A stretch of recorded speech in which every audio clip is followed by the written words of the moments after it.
What's up guys? Di video kali ini kita kembali ngebahas tentang remote job ya. By the way, kalian mulai kapan tahu kalau misalnya ada pekerjaan yang bisa dilakukan dari rumah dengan bayaran yang relatif sama atau remote job? Kebanyakan orang tahu kalau misalnya remote job ini eksis setelah COVID ya. Nah, kalau aku mulai tahu ada tentang remote job ini setelah baca buku Tim Ferriss, The 4 Hour Week kalau nggak salah judulnya. Dan itu amazed banget sama buku itu. Jadi setelah baca buku itu tuh aku ngeputuskan pokoknya pekerjaanku yang selanjutnya harus remote job. Kalau di buku sih diceritakannya kayaknya gampang ya cara cari kerjaan remote job yang legit gitu. Tapi jangan ketipu dulu ya. Jadi dari pengalaman aku pribadi itu kayaknya susah bin rumit gitu ya. Soalnya sekitaran hampir 7 bulan apply remote job gitu kan. Tapi nggak ada satupun yang ngasih feedback antara keterima atau gimana-gimana gitu.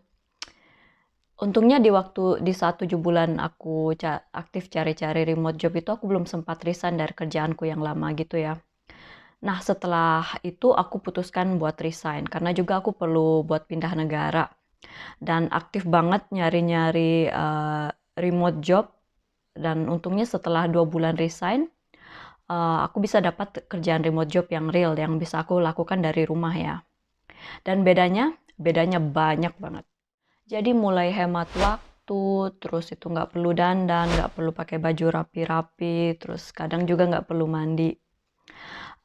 Selain itu kita juga jadi hemat banget gitu ya. Jadi kalau misalnya pas istirahat makan gitu, kalau misalnya kerja remote kita bisa makan makanan yang kita buat sendiri ya. Nggak perlu lagi jajan-jajan di luar. Terus nggak ada lagi yang namanya biaya transportasi, biaya angkot, gojek atau segala macam.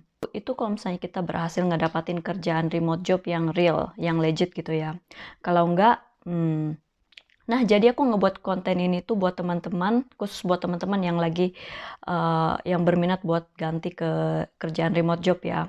Jadi buat kalian bisa tahu seluk-beluk dan juga tantangan untuk mencari kerjaan remote job ini. Koneksi internet. Nah, satu hal yang paling penting saat kita kerja remote job ini adalah komunikasi. Dan satu-satunya cara kita berkomunikasi itu adalah melalui internet.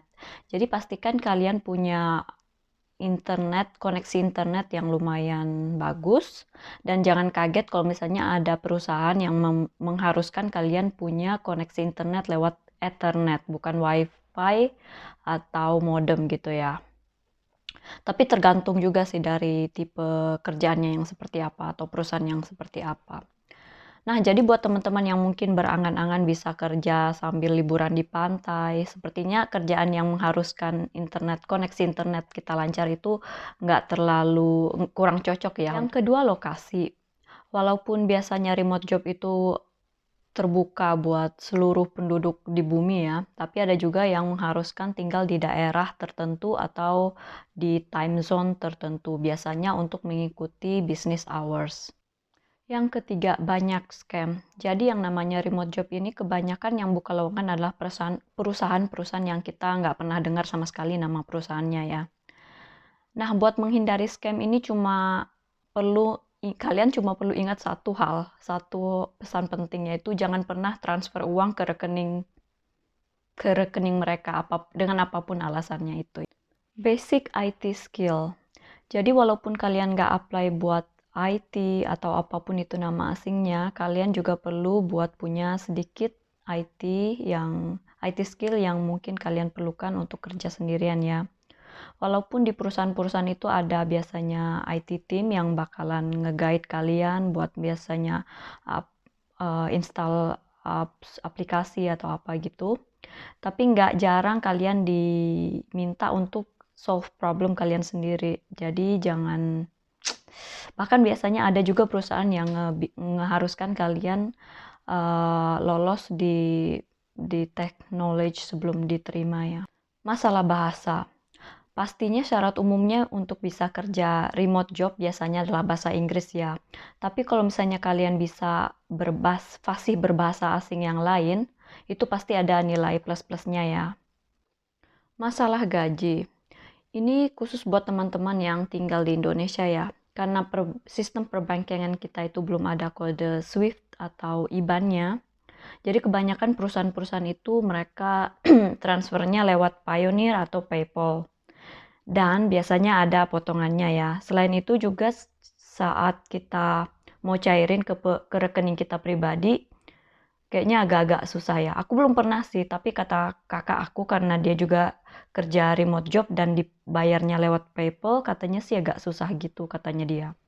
Terus yang terakhir adalah saingan internasional. Jadi memang remote job ini terbuka biasanya buat seluruh umat dunia ya. Tapi juga yang apply juga dari seluruh belahan dunia. Dan mungkin mereka punya skill atau keahlian yang lebih tinggi. Cuma mungkin. Jadi, kalian sudah siap bersaing secara internasional? Aku harap kalian bisa bersaing secara internasional ya.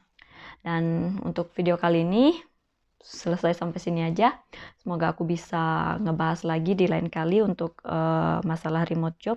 Thank you for watching. See you. Bye-bye.